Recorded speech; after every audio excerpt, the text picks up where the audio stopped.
Miklar líkur eru á að Sjálfstæðisflokkurinn verði í meirihluta í nær öllum sveitarfélögum og suðvesturhorni landsins. Í 6 þeirra er hann með hreinan meirihluta. Þreifingar eru hafnar myndun meirihluta í Reykjavík. Hildur Björnsdóttir segist skoða 2 góða kosti og ætlar að nota næstu daga til að hugsa málið. Niðurstaða kosninganna er viðvörunarmerki fyrir forsætisráðherra, segir prófessor í stjórnmálafræði. Þetta sé í fyrsta skipti sem Kristrún Frostadóttir lendi í mótbyr. Þótt enginn flokkur hafi fengið afgerandi kosninga á Akureyri eru línur teknar að skýrast myndun meirihluta. Enn er þó ósamið bæjarstjórastólinn. Ebóla-faraldurinn sem nú geisar í lýðstjórnarlýðveldinu Kongó hefur breiðst út til nágrannaríkja. Vel á 300 tilfelli eru talin hafa komið upp og 80 manns eru látin.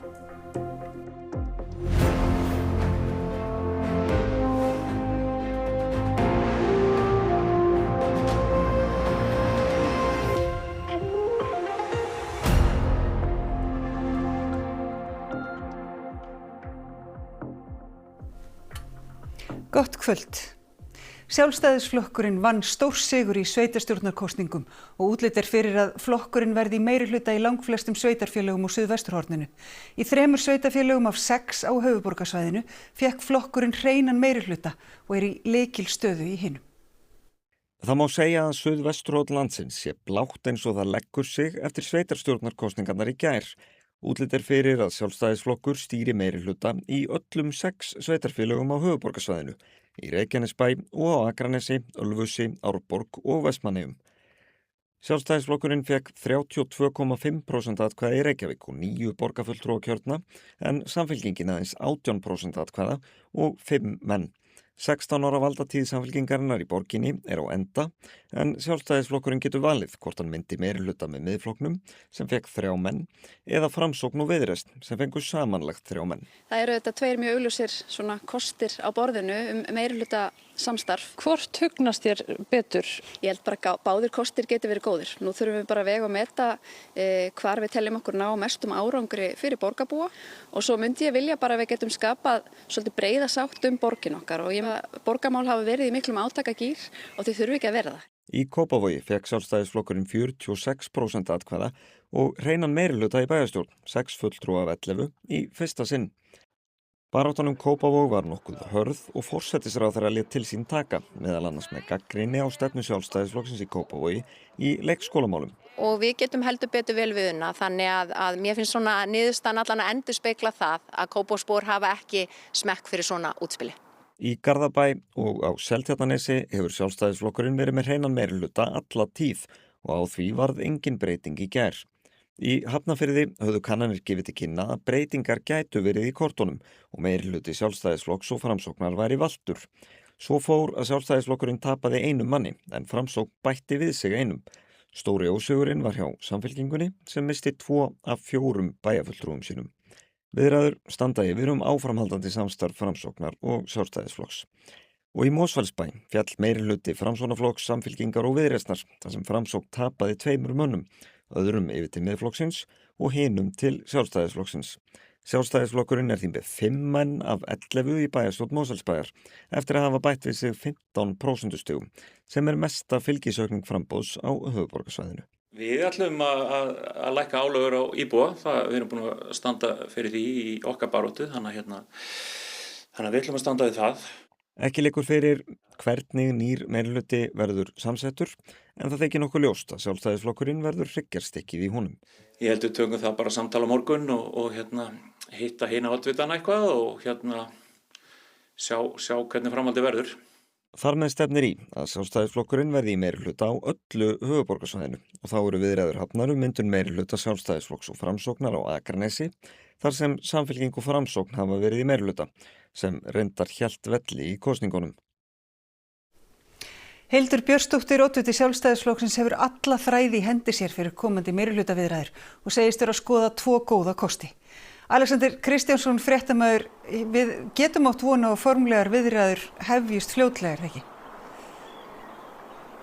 Jú, eins og kom fram hér áðan þá það í höndum sjálfstæðismanna hvaða leið verður farin og það eru skiptar skoðanir innan flokksins, þannig að það gæti nú tekið einhvern tíma að ráða fram úr því. Hildur Björnsdóttir, oddviti, hún hefur reynt að segja sem minnst. Hún sagði þó í viðtali við okkur fyrir í dag að hún teldi mikilvægt að það veri myndaður meirihluti á breiðum grunni eins og hún orðaði það. Það er spurning hvaða merkingu fólk leggur í það. En það verður eiginlega dálítið að koma í ljós. Við getum allavega sagt að oddvitar hinna flokkana þriggja, það er að segja Miðflokks, Viðreisnar og Framsóknar, þeir eru áfjáður í að mynda meirihluta með Sjálfstæðisflokknum. Það eru tveir mjög skýrir valkostir og nú bara það er alveg augljóst að Hildur með boltan. Hún fekk þannig niðurstöður upp úr kössunum, þannig að við tökum fagnandi þeim samtölum sem mun eiga sér stað í dag og næstu daga. Þetta er nú bara rétt að setjast rykið. Það var náttúrulega ekkert mikið gerst ennþá. Þeir sem voru að bæta við sig voru Sjálfstæðisflokkurinn og Miðflokkurinn. Og við höfum styrk til þess að vinna saman bara tveir flokkar, þannig að það er náttúrulega það sem kemur fyrst í hugan. En það eru auðvitað samt fleiri samsetningar til í þessu og ég held að þetta þurfi nú bara að þroskast aðeins. Það er þessi tveir valkostir að hún fari til hægri með Miðflokknum eða myndi meirihluta sem hefur kannski svona aðeins breiðari skírskotun hjá almenningi held ég með okkur og Viðreisn og þetta er svona dálítið í hennar höndum. Og svo eru flokkarnir sem töpuðu þessum kosningum. Hvernig bera þeir sig? Já, þeir eru skiljanlega að sleikja sárin. Samfylkingin hélt að vísu sínum 5 borgarfulltrúum en tapaði fylgi og hefur raunar aldrei verið með minna fylgi í borgarstjórnarkosningum frá því að flokkurinn fór að bjóða fram undir eigin merkjum fyrir 20 árum. Við töluðum við Pétur Marteinsson, oddvita flokksins áðan og hann var merkilega hreinskilinn þegar hann talaði hversu erfið þessi kosningabarátta hefði verið. Hann vildi nú ekki ganga svo langt að kenna fráfarandi borgarstjóra en talaði samt að það hefðu komið upp erfið mál á kjörtímabilinu og það er svona flækst fyrir flokknum þegar þau voru rifjuð upp. Það var mótvindur nánast frá fyrsta degi þessari kosningabaráttu. Þannig að þegar maður lítur núna á þetta og við höldum 5 borgarfulltrúum þá sama á síðast, þá getur maður kannski bara verið tildulega sáttur. En ég það samt ekki. Ég finn alveg, ég er ekki alveg nógu sáttur við þetta. Já, þetta er auðvitað vonbrigði að vinstrið hafi ekki náð fleiri fulltrúum inn og að við sjáum hægri stjórn í kortunum. Það hafa verið gerð mistök á kjörtímabilinu. Kjörtímabilið hefur verið flókið og svo verð ég að segja líka bara það sem hefur gengið á undanfarnar vikur. Það eru bara fréttaflutningur af alls konar málum og sum málu verið rifjuð upp sem voru á kjörtímabilinu sem ég fannst vera ég verið að fá í fangi svolítið. Ég er mjög sátt að við náðum manni inn og bara fyrir minn flokk og mína félaga en ég hef náttúrulega áhyggjur af að við sem að fara að sjá hægri meirihluta hér í borginni bara svona sem vinstrisinni manneskja en ég er spennt að sjá hvað kemur úr þessu. Ég vona frekar eftir að það verði Viðreisn Framsókn heldur en Miðflokkurinn. Samfylkingin er áfram næststærsti flokkurinn og var það síðast líka. Þannig að ég held þetta séu kannski skilaboð inn í minn flokk að við þurfum bara að gera betur. Þessi stórsigur Sjálfstæðisflokksins og vonbrigði ríkisstjórnarflokkana sér í lagi Samfylkingarinnar.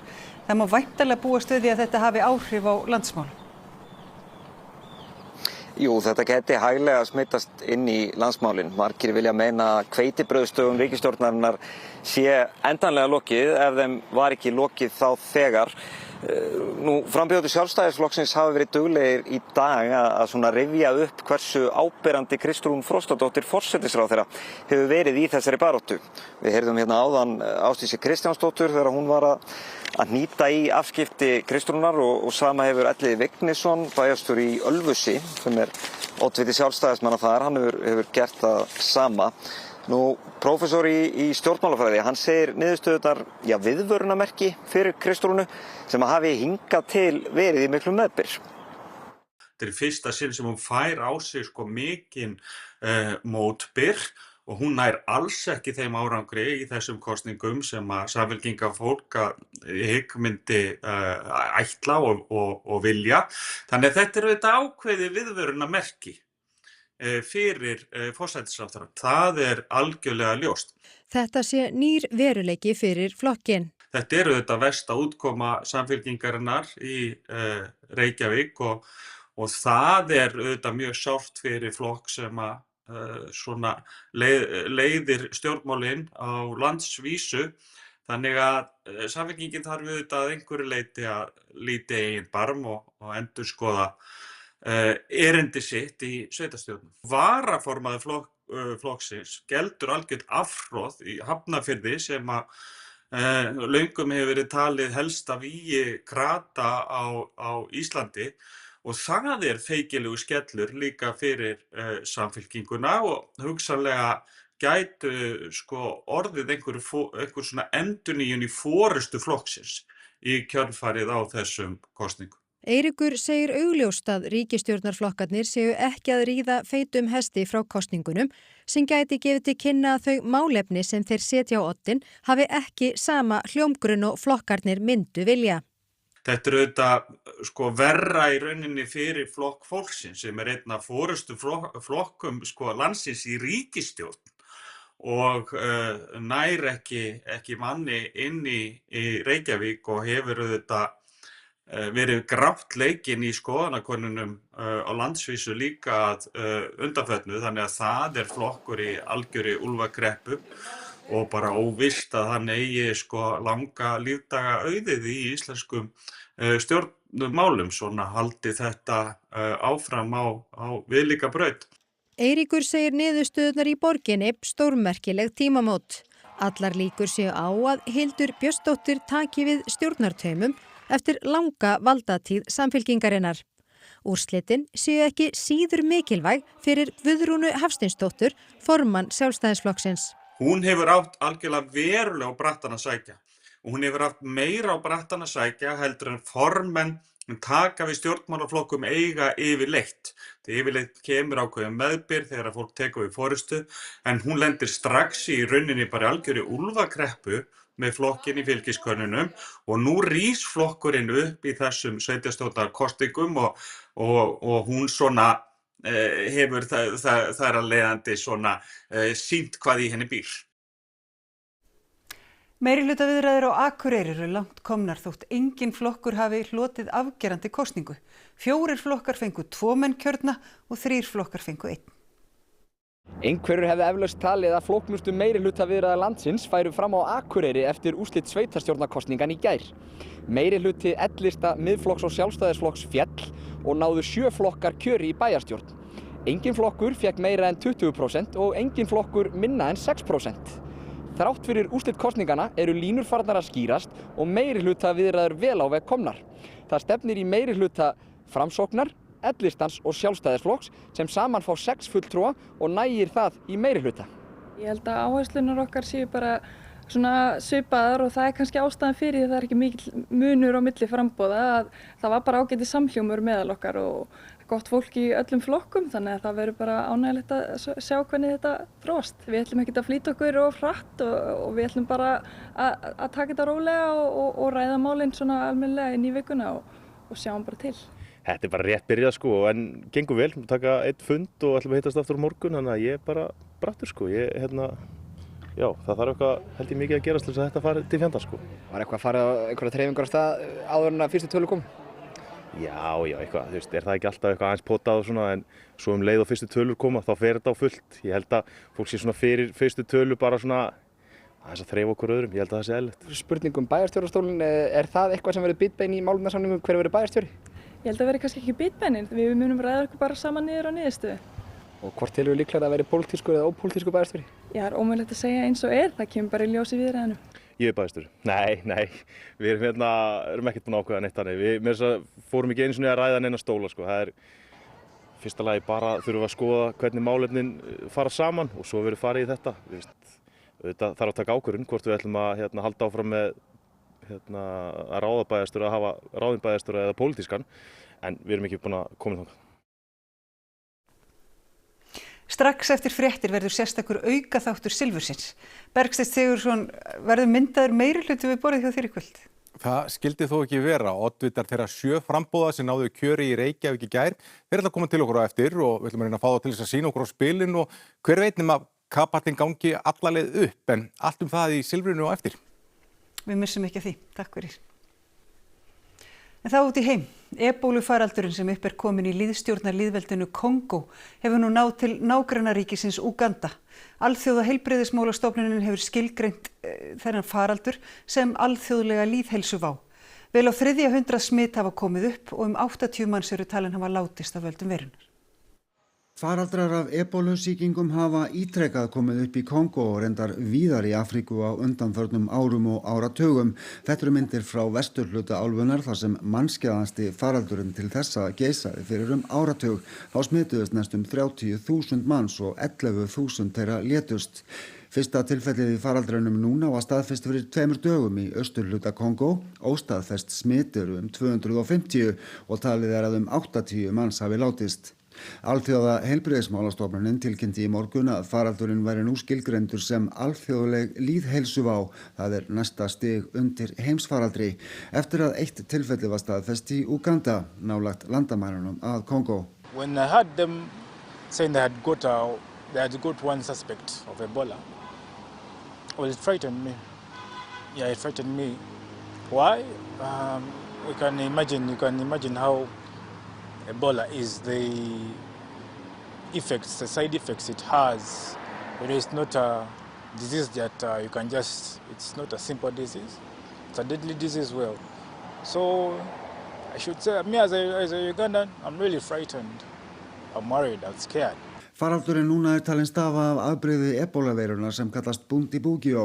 Við þessu afbrigði ekki til lækning eða bóluefni og alþjóða heilbrigðismálastofnunin telur að enn eigi eftir að koma fram mikill fjöldi tilfella.